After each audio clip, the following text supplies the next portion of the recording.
네, 오늘 성과속이라는 제목 가지고 함께 하나님 말씀 나누도록 하겠습니다.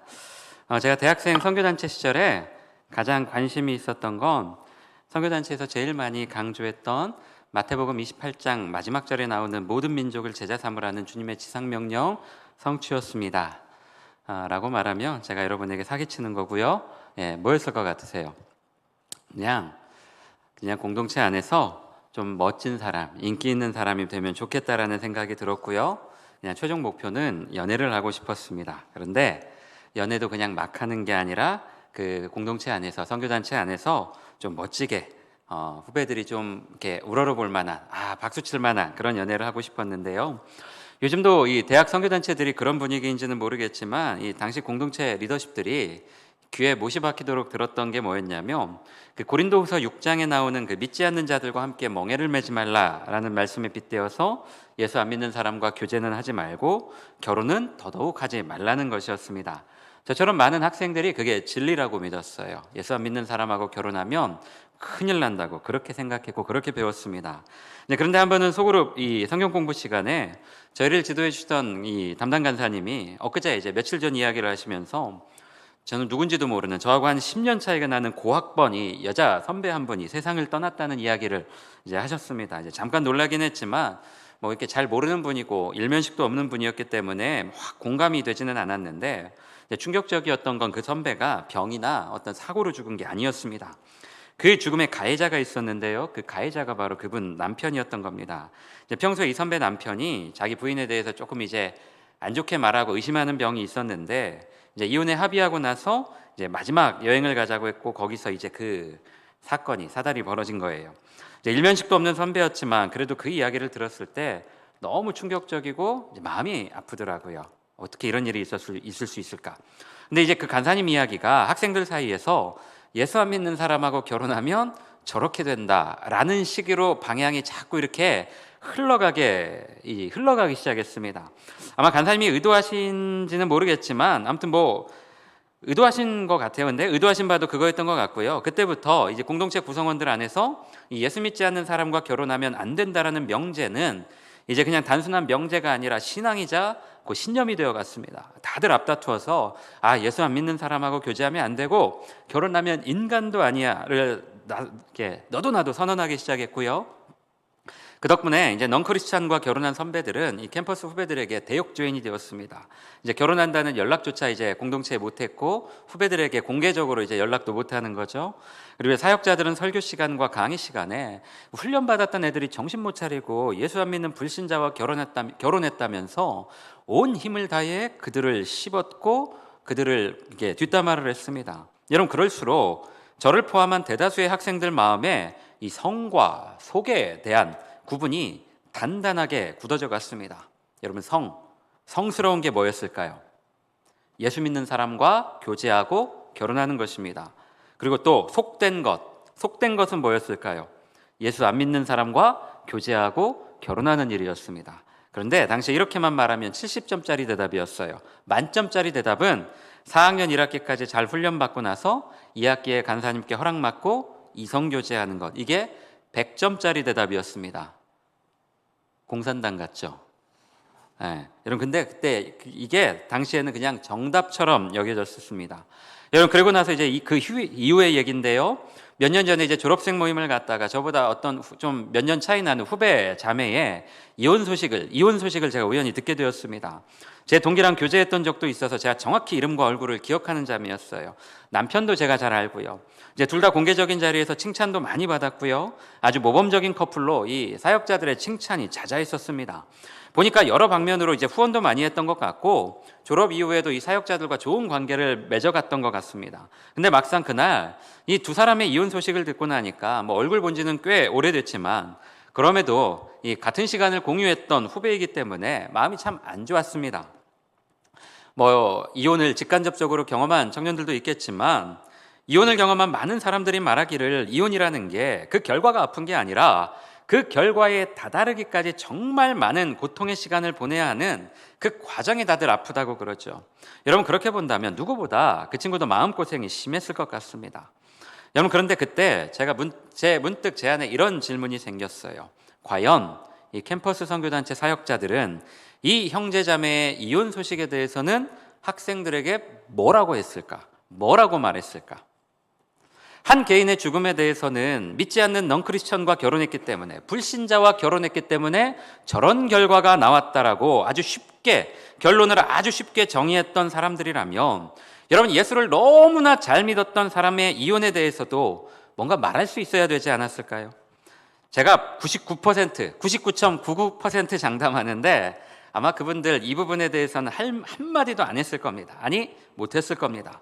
왜냐하면 해석할 근거가 없기 때문이죠. 본인들이 피를 토하며 장담했던 게 바로 예수 안 믿는 사람과 교제하거나 결혼하는 건 죄다 였는데, 예수 잘 믿는 사람들의 이혼에 대해서는 이분들이 뭐라고 말을 하겠어요? 여러분, 물론 뭐 그렇다고 이혼이 죄다 이걸 말하는 건 아니에요. 이건 다른 이야기입니다. 그쪽으로 생각하지 마시고요. 별개의 문제입니다. 여러분, 그 일이 있고 나서 저 스스로 이런 생각을 했습니다. 나 같은 사역자들이 자칫 잘못하면 참 오만해질 수 있겠구나. 내가 모든 사람의 인생을 성경에 빗대어 해석할 수 있고 그 해석을 바탕으로 그 사람의 인생을 뭔가 핸들링할 수 있다는 오만함에 빠질 수 있는 위험이 저 같은 목회자에게는 항상 존재한다는 것입니다. 목회자 본인이 성스럽다고 말하는 것은 곧 성스러운 것이고, 속되다라고 말하는 건 하늘이 두 쪽 나도 속된 겁니다. 여러분, 그런데 이게 비단 특정 사람들만의 이야기가 아닙니다. 소위 자칭 또는 타칭, 보수적인 신학과 신앙생활을 했다는 작금의 사람들에게서도 나타나는 공통적인 현상이에요. 교회는 곧 성스러운 성이고요, 교회 밖 세상은 속이라는 극단적인 이원론이 가득합니다. 그 이원론을 순수하고 뭔가 정결한 신앙으로 포장하고 있어요. 여러분, 그러나 예수님이 말씀하시는 성과 속의 본질적인, 진짜 본질적 의미는 교회와 세상을 철저히 구분하는 이원론과는 거리가 아주 멉니다. 오늘 우리가 읽은 본문 말씀은 베드로가 본 환상 장면이에요. 사도행전은 예수님이 돌아가시고 나서 주님이 약속하신 성령의 임재 뒤에 나타나는 초대교회의 제자들의 사역 이야기가 기록되어져 있습니다.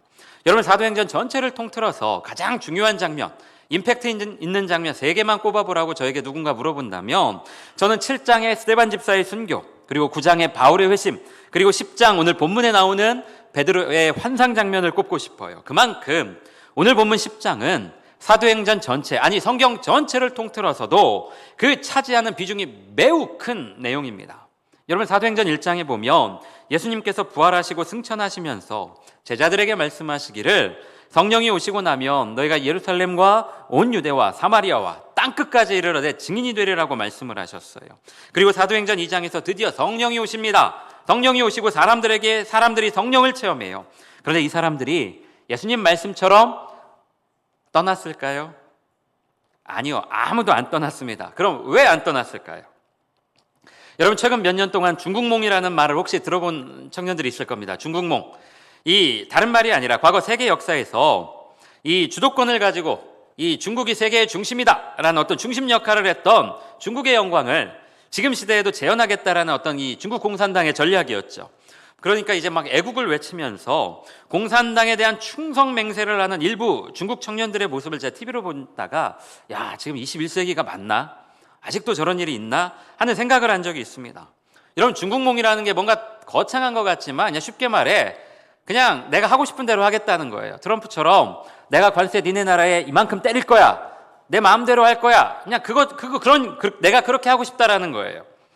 여러분, 그런데 이게 비단 중국만의 이야기가 아니죠. 지금 전쟁 중인 러시아를 비롯해서 영국, 독일, 일본 각 나라마다 어떤 인종차별주의와 자국 우선주의를 바탕으로 이 중국몽과 비슷한 지향점을 가지고 있는 극우 세력들이 있어요. 자신들의 역사에서 가장 찬란했던 시절을 꿈꾸며 그때와 같은 영광을 재현하고자 하는데, 여러분, 뭐 잘잘못을 떠나서 굉장히 폭력적이고 국수주의적 성향을 가지고 있습니다. 여러분, 그런데 이 국수주의적 성향을 가진 사람들의 가장 끝판왕이 유대인입니다. 유대인들이었어요. 자신들만이 이 하나님의 선택을 받았다라는 이 선민사상, 그 선민사상은 때로는 뭐 고난을 견디는 원동력이 되기는 했지만 또 때로는 이 선민사상이 과도한 신념이 되고 또 그 신념이 종교화되면서 이 주변국들과 계속 충돌하게 되었고요. 그로 인해 여전히 그 땅은 전쟁과 테러로 뜨겁습니다. 자신들 외에는 전부 다 이방인 취급을 했어요. 심지어 로마의 속국으로 살고 있을 때에도 그 거대한 세계 패권을 쥐고 있는 로마인조차도 미개인 취급했습니다. 미개한 이방인 취급했어요. 여러분, 같은 맥락에서 이 유대인들은 하루에 3번 꼭 감사 제목의 어떤 기도를 드렸다고 해요. 첫째는 노예로 태어나지 않아서 감사합니다. 둘째는 여자로 태어나지 않아서 감사합니다. 여자들 열받죠, 여성들. 세 번째는 이방인으로 태어나지 않아서 감사합니다. 여러분, 이것만 봐도 이들이 얼마나 이 사회적 약자들과 타민족에 대해서 배타적이고 천박한 우월감을 가지고 살았는지 잘 보여주는 대목이에요. 우리가 흔히 성경에 나오는 유대인이라는 존재를 생각해보며 예수님을 부인한 사람들, 율법주의자들 이런 것처럼 아무래도 좀 부정적 어감을 갖게 되는 게 사실입니다. 그런데 우리가 착각하기 쉬운 게 예수님과 그의 제자들, 그리고 예수님을 따르던 수많은 사람들은 여러분, 우리가 성경에서 보는 유대인과 다른 사람들이라고 생각하기 쉽지만 그렇지 않아요. 예수님은 물론이고요, 그 주변에 있던 대부분의 사람들 또한 유대인이었고 성경 속 유대인들과 똑같은 문화와 정서를 가진 사람들이었어요. 제 아무리 성령을 체험했고 예수를 시인하고 복음을 받아들였다고 한들 여러분, 여전히 그들 삶의 기본 베이스는 유대인 가치와 유대인 정서였습니다. 바울이 유대인들에게 공격받을 때마다 나는 히브리인 중에 히브리인이고 율법에 능통한 이 유대인이라고 자기 변호를 했던 것도 이와 무관하지 않습니다. 그리고 예수님이 승천하시고 스데반의 순교가 있기 전까지 모든 유대인들의 생각은 아주 확고했어요. 하나님의 구원과 예수님의 재림은 성전이 있는 이곳, 바로 예루살렘과 그 예수를 믿는 우리 유대인 크리스천들에게만 임할 것이다. 여러분, 그것을 믿었기 때문에 이 사람들은 예루살렘을 떠나지 않았어요. 이 예루살렘에서 다시 오실 주님을 기다리겠다라고 생각했던 것이 그들의 믿음이었습니다. 그러다 사도행전 7장의 스데반 순교를 기점으로 이들이 박해를 피해 예루살렘을 떠나 흩어지게 되었고요, 그 흩어짐에 정점을 찍게 되는 사건이 바로 오늘 본문 10장의 말씀입니다. 여러분, 예루살렘을 떠나 흩어지긴 했지만 그래도 제자들의 마음 대부분은 구원의 대상과 구원의 자격은 자기들 같은 유대인으로 딱 한정지어서 생각했습니다.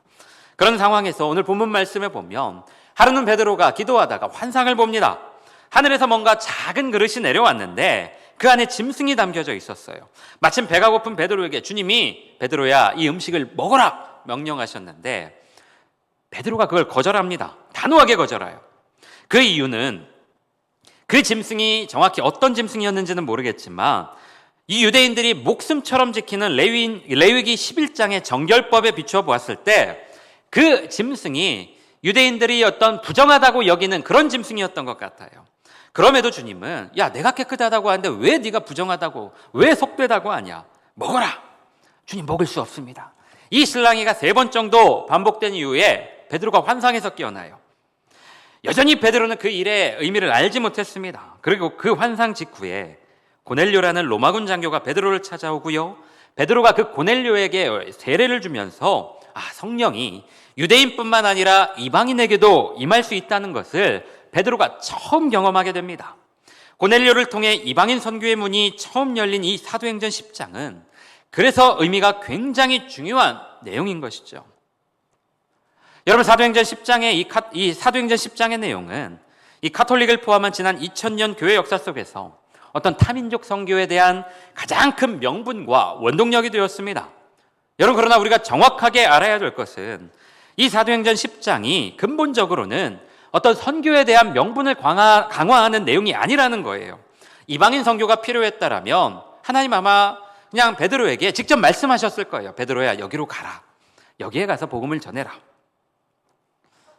베드로가 이해하지 못하는 환상을 굳이 보여주실 게 아니라 그냥 여기로 가라 베드로야 말씀하셨으면 됩니다. 여러분, 주님이 이 내용을 통해 가장 궁극적으로 말씀하시고자 했던 내용은 자기들만이 선택된 백성들이고 존재이고 자신들 외에는 모두 다 더러운 존재라고 확신했던 이 유대인들의 성과 속의 개념을, 그 뿌리 깊은 신념을 무너뜨리기 위해서 주님이 이 환상을 보여주신 거예요. 여러분, 이 베이스를 이해하지 못했기 때문에 기독교 역사 속에서 많은 교회들이 행했던 이 선교가 제국주의 식민지배를 정당화하는 논리로 오용될 때도 있었고요, 뭔가 이 비상식적인 영적 전쟁, 영적 충돌 같은 개념으로 해석되기도 했습니다. 제가 나중에 좀 더 자세히 이야기할 기회가 있을 텐데요. 지금 우리가 하는 신앙생활의 어떤 가장 어떤 베이스가 되는 그 밑바탕을 살펴보면 어거스틴과 그를 따르던 사람들의 영향을 많이 받았고요. 우리가 배워온 신앙 또한 그 연장선상에 있습니다. 교회에만 구원이 있고, 교회는 성스럽고 거룩한 곳이고, 교회 밖 세상은 악하고 더럽다라고 많은 사람들이 그렇게 배워왔어요. 그리고 그것은 결과적으로 교회에서 하는 행위만이 거룩한 것이고, 교회 밖에서 이루어지는 모든 것은 다 세속적이고 속된 것이라는 이분법을 만들었습니다. 여러분, 복음은 분명히 사람들을 흩어지게 만들었는데, 복음은 분명히 사람들을 흩어지라고 하였는데, 이상하게도 이 땅의 개신교는 사람들을 교회 안으로 자꾸 붙잡아 두는 것 같아요. 많은 신자들이 교회 안에 있는 것에 굉장히 큰 위로와 안전함을 느끼면서 정작 교회 밖으로 나가는 것에 대한 두려움은 여전히 떨쳐버리지 못하는 것 같습니다. 그런데 저는 이게 어쩌면 종교 중독일 수도 있다는 생각이 들어요. 많은 그리스도인들이 예배와 기도, 찬양, 뭔가 공동체 활동, 이런 종교 행위에 중독되어 있다고 느낄 때가 참 있습니다.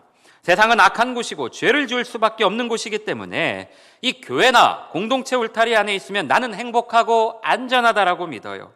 그래서 일주일을 기준으로 10번, 20번씩 예배드리고 설교를 듣고 무슨 내용인지도 모른 채 그냥 아멘만 남발할 때가 있어요. 남들 다 잘 때 새벽에 나와 기도하고 밤에도 기도하고 그렇게 수십 시간을 기도하는 사람들도 있습니다. 문제는 그렇게 많이 하는 게 문제가 아니라 그 예배와 기도를 통해 자기 자신을 성찰하고 하나님과의 관계를 돌아보고 끊임없이 내면을 갱신하는 것이 아니라 단순히 그 자리에 앉아있는 것만 가지고 자기만 말하는 게 부끄럽지 않은 겁니다. 여러분, 종교와 신앙이 그 본질을 잃어버리고 과하게 사람을 통제하기 시작하면 그게 마약이 되는 거예요. 그게 사이비가 되는 거고요. 그게 가스라이팅이 되는 겁니다. 종교와 신앙으로 가스라이팅하는 사람들이 주일에 교회 안 나가면 하나님 벌 주신다, 주일에 예배 안 드리고 여행 가면 죽는다라고 가르치고 11조 안 하면 천국의 생명책에서 그 이름을 지워버린다고 가르치지만 여러분, 성경 어디에도 그런 말은 없어요. 성경에서 주님은 단 한 번도 니들 교회에만 있어라 라고 우리를 가두려고 하신 적도 없었고요. 11조 하냐 안 하냐로 천국의 문을 결정하신 적도 없었습니다. 오늘 사도행전 10장이 말하는 복음의 그 첫 스타트는 유대인이라 우월하고 이방인이라 열등한 것이 아니라 하나님이 지으신 모든 사람은 다 똑같다라는 개념에서 시작을 합니다. 여러분, 이게 복음의 시작이었고요. 이게 선교의 시작이었어요. 오늘날 교회와 세상의 관계도 마찬가지입니다. 교회라서 성스럽고 교회 밖 세상이라서 악한 것이 아니라 이 모두가 다 하나님이 창조하신 이 피조물이라는 것, 창조 세계 안에 있다라는 것, 여기에서부터 우리의 신앙이 시작돼야 되는 거예요. 교회 안에 있으면서도 나와 내 가족 그리고 우리의 이익을 위해서라면 어떻게든지 하나님을 물고 늘어져야 되고 사람을 철저히 짓밟아서라도 내 것을 챙겨야 된다는 그 무서운 욕망만 넘쳐난다면 여러분, 교회는 성스러운 곳이 아니라 속된 곳이 되는 겁니다. 반대로 비록 내 몸은 비록 교회 밖 세상에 있지만 그곳에서 하나님 말씀처럼 불의한 이익을 미워하고 연약한 자들을 돌보고 배려하고 만모니즘을 거부하며 하나님 뜻대로 살아보려고 발버둥치고 있다면 여러분, 그곳이 바로 교회가 되는 것이고요. 그곳이 바로 성스러운 곳이 되는 겁니다. 그렇기 때문에 교회 안에 있으면 성, 교회 밖에 있으면 속, 이렇게 딱 잘라서 구분하고 평가할 수도 없고 또 오해해서도 그렇게 해서도 안 됩니다. 여러분, 그것이 바로 신앙이라는 이름으로 가해지는 폭력이고 오만함이기 때문입니다. 사랑하는 청년들, 저는 이 성과 속에 대한 주제로는요, 밤새도록 얘기할 수 있어요. 할 말이 많습니다. 그만큼 우리가 믿고 있는 우리 개신교 사회가 아주 지독할 정도로 이 성과 속을 왜곡했습니다. 아마 여기에 미션스쿨 졸업한 청년들도 있을 거예요. 지금 다니고 있는 청년들도 있을 거고요. 지금도 수많은 미션스쿨들이 학점이라는 명분으로 학생들 동원해서 예배를 드리는데 그 예배 안에 정말 하나님을 향한 진실한 경배의 마음과 그곳에 참석한 학생들 한 명 한 명을 정말 아끼고 사랑하는 마음이 있는지, 아니 있었는지 여러분이 다니고 있는 그 상황을 한번 생각해 보세요. 그 학생들과 직원들을 단순한 전도 대상자가 아니라 하나님이 사랑하고 아끼는 어떤 귀한 존재라고 여기고 있었는지, 이 질문에 과연 그랬습니다, 그러고 있습니다 라고 대답할 만한 곳이 몇 군데나 있을까요? 그렇게 대답할 사람 몇 명이나 있을까요? 여러분, 교회가 할 수 있는 최고의 선교는 전도 축제와 선물 공세가 아닙니다. 사람을 귀하게 여기고 사람을 사랑하는 거예요. 언제 어디서나 우리와 함께 하시는 주님의 이름을 찬양하고 그 주님이 지으신 사람을 차별하거나 구별하지 않고 있는 그대로 받아주는 거예요. 예수께서 이 땅에 오셔서 보여주셨던 것처럼 그 성과 속의 경계를 무너뜨리는 것이 여러분, 지금 시대를 사는 우리에게 주님이 요청하시는 선교의 사명입니다.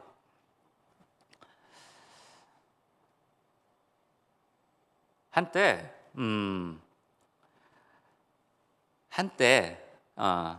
하나님이 더 이상 내 인생을 돌보지 않고 나를 방치하신다는 생각이 들어서, 또 그 사실에 너무 화가 나서, 사실이 아니었죠, 그 생각에 너무 화가 나서 이제 교회를 뛰쳐나가 이제 회사 생활을 했습니다.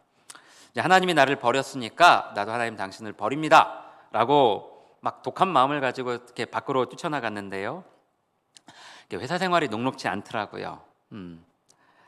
이제 뛰쳐나가기 전에, 그 당시에 이제 제가 사역하던 교회가 저에게 만 7년을 사역했다고 안식월 2달을 주셨는데, 뭘 준비할까 하다가 처음에는 내가 중장비 자격증을 좀 따야겠다, 내가 어떻게 될지 모르니까, 이제 목회를 안 하고 먹고 살아야 되니까.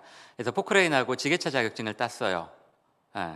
그렇게 땄어요. 그렇게 해서 뭐 이제 또 뭘 할까 하다가 우연한 기회에 이제 선배 도움으로 손해사정 일을 시작했습니다. 자, 한번 설명했죠. 여러분들이 이렇게 다치거나 이렇게 사고가 났을 때 보험사와의 이 합의를 하게 되면 이제 저 같은 사람이 끼어 들어가서 그 합의를 대신 이게 도와주는 거예요.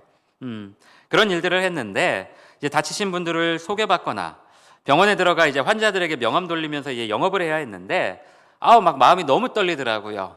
혹시나 이 병원 관계자가 나와서 당신 뭐냐고 나가라고 막 이렇게 쫓아낼까봐 이제 병원 문 앞에서 계속 이렇게 땅바닥 발로 차면서 이제 못 들어가고, 들어가야 되나 말아야 되나 막 그 고민을 하다가 막 그렇게 그 쭈뼛거렸던 적이 참 많았습니다. 처음 입사하고 어찌어찌 한 달을 버텼는데, 이제 보니까 회사가 매월 말일이 되면 이제 마감과 함께 이제 회식을 하는 거예요. 이제 저보다 3살 많은 센터장님이 계셨는데 술을 워낙 좋아하고 그걸 너무 이 음주 가무를 너무 좋아해서 이제 회식을 하는 겁니다. 근데 뭐 나쁘지 않더라고요. 뭐 술 안 먹는다고 하니까 억지로 먹이는 것도 아니고, 또 저는 그 법카의 위대함을 그때 알았어요. 이 법카로 먹을 수 있는 게 무궁무진하구나. 태어나서 처음 먹어보는 이 고급 회와 이 고급 요리를 이제 먹어보는데, 진짜 법카는 위대하다라는 걸 제가 처음 경험해봤어요. 그런데 어마어마한 이제 술판이 벌어지죠. 다들 한 달간 이제 고객들과 또 보험사에 시달렸던 고단한 마음을 그 술 한 잔에 이제 떠나보내는 분들 있고요. 또 어떤 분들은 영업이 잘 안 돼서 이제 평소보다 이 급여가 적게 들어온, 수입이 많이 없었던 그 아쉬운 마음을 또 그 술 한 잔에 이렇게 떠나보내는 분들도 있습니다. 다들 그날 하루만큼은 진짜 죽을 것 같이 마셔요. 속상한 마음, 좋은 마음 다 그 술 한 잔에 담아서 그렇게 마십니다. 근데 제가 그때 그 사람들을 이렇게 보면서 좀 애잔하더라고요. 다들 뭔가 이 어깨에 이따만한 짐을 막 지고 사는 사람들 같았어요. 대출금, 또 자녀 교육비, 또 막 이것저것 이 인생의 짐. 여러분, 다들 그렇게 한 집안의 가장이자 성실하게 삶을 살고 있는 사람들인 것 같았어요. 여러분, 그런데 우리의 기준으로 그 사람들이 술 먹고 담배 핀다는 것만 가지고 그들이 속되다라고 우리가 규정 지을 수 있을까요? 우리가 무슨 자격으로요? 우리가 무슨 자격으로 그 사람들이 술 먹고 담배 핀다고 저 세상적인 사람들, 저 속된 사람들, 우리가 무슨 자격으로 그들을 그렇게 정죄하고 단죄할 수 있나요? 여러분, 지금도 가끔 사람들이 저보고 왜 그랬냐고, 왜 일을 했냐고 묻곤 하는데, 그 질문에 저는 그냥 먹고 살아야 했었어요. 뭐라도 해야 했습니다. 한결같이 그렇게 대답해요. 말 그대로 먹고 사는 일이 속된 일이 아니라 가장 가치 있는 일이기 때문에 그렇습니다. 성직자 신분으로 교회에서 목회하는 것만이 성스럽고 고결한 게 아니라 일을 해서 정당한 대가를 얻어 그 돈으로 삶을 살고 삶을 영위하는 것 자체가 가장 성스럽고 거룩한 일이고, 이게 성경이 말하는 성스러움이기 때문에 저는 혹여나 제 목회가 나중에 기대한 것만큼 잘 안 돼서 생계를 이어나가야 될 필요가 있을 때 주저하지 않고 밖에 나가서 일을 할 거예요. 일을 하고 노동의 대가를 받아 생활을 할 겁니다. 어쩌면 제 목회의 가장 큰 목표와 가치는 우리 앞에 주어진 이 일상의 성스러움과 신비를 인정하면서 그렇게 살아가는 사람들을 좀 양육해내고 그들과 함께 예배하는 것, 그거라고 말할 수 있을 것 같아요. 여러분, 140년이 넘게 이어져 온 이 대한민국 개신교 신앙의 원동력은 이 성공과 두려움이었어요.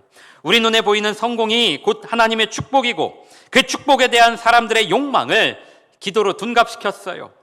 교회 밖으로 나가면 위험하고 죽을 수 있다는 그 두려움을 조장해서 성도들을 통제했습니다. 여러분, 그러나 이건 신앙이 아니에요. 여러분, 절대 이건 신앙이 아니에요. 우리가 두려움과 신앙을 구분하지 못한다면 여러분, 영원히 개신교는 하나님 이름 팔아서 사기치면서, 종교 사기치면서도 스스로 굉장히 경건하다라며 착각하면서 살 겁니다.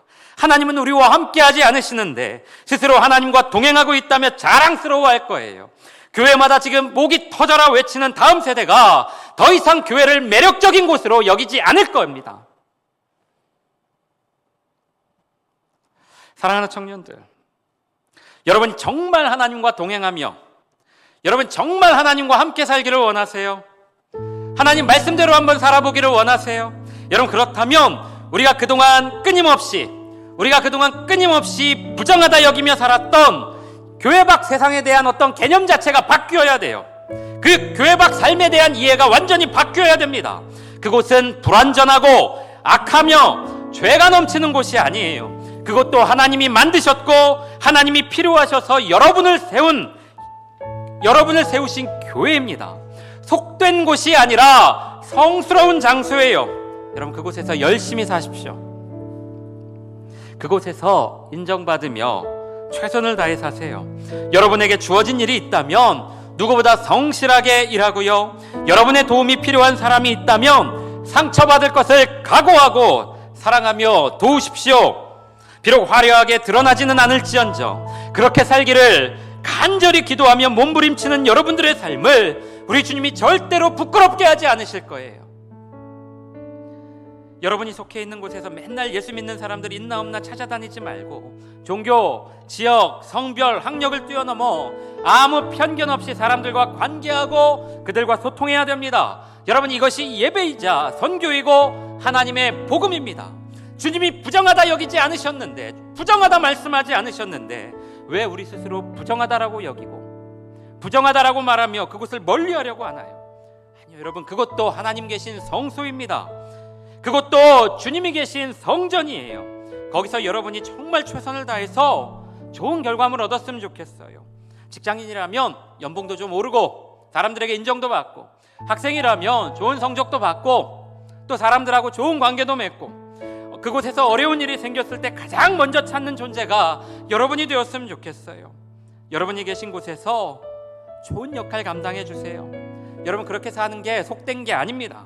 진짜 속되고 천박한 건 사람들을 자꾸 교회 안으로만 가두려고 하고 여기서만 머무르게 하고 예배 안 드리면 벌 받는다라고 가르치는 게 진짜 속된 거예요. 그리고 그것보다 더 속된 건 사람을 구별하고 차별하며 하대하는 겁니다. 그 사람이 가진 조건으로 하대하는 거예요. 여러분, 오늘 자신의 삶을 열심히 사는 건 절대로 속된 게 아니에요. 온실 속에, 어떤 따뜻한 온실 속에 화초로 사는 것이 순결과 경건이 아니고 냄새나고 더러운 그 뻘밭에서 그리스도의 꽃을 피워내는 것이 진짜 거룩이고 진짜 순결임을 여러분 믿으셨으면 좋겠습니다. 그 진흙탕에서 아름다운 꽃을 만들어내는 신앙이 여러분 주님께서 우리에게 원하시는 진짜 경건입니다. 우리 믿으시는 청년들만 함께 아멘 합시다. 언젠가 기회가 되면 주님이 기회를 주시면 좀 이 땅 교회에 제가 뭐 그럴 만한 능력이 있는지 모르겠지만 그래도 꿈은 꿀 수 있잖아요. 뭔가 이 땅 교회에 좀 새로운 바람을 일으켜 보고 싶은, 새 판을 한번 짜보고 싶은 그런 소망이 있습니다. 주님이 주신 어떤 그 힘과 권한으로 약한 사람들 짓밟지 않고 또 나 혼자 호의호식 하는 데 쓰지 않고 한번 좋은 판을, 새 판을 한번 짜보고 싶은 소망은 있어요. 성도들의 삶을 더 세밀하게 돌보면서 세상과 교회를 구분하지 않고 찬송가 438장의 가사처럼 높은 산이 거친 들이 초막이나 궁궐이나 내 주 예수 모신 곳이 그 어디나 뭐라고요? 그 어디나 하늘나라. 다시 한번, 높은 산이 거친 들이 초막이나 궁궐이나 내 주 예수 모신 곳이 그 어디나 하늘나라. 이 가사가 우리들의 삶이 되는 그 세상에 대한 소망이 있습니다. 저와 같은 길을 가고 있는 우리 청년들이 저와 같은 꿈과 소망을 품었으면 좋겠어요. 하나님, 제가 서 있는 곳이 주님 임재하시는 주님 나라가 되기를 소망합니다.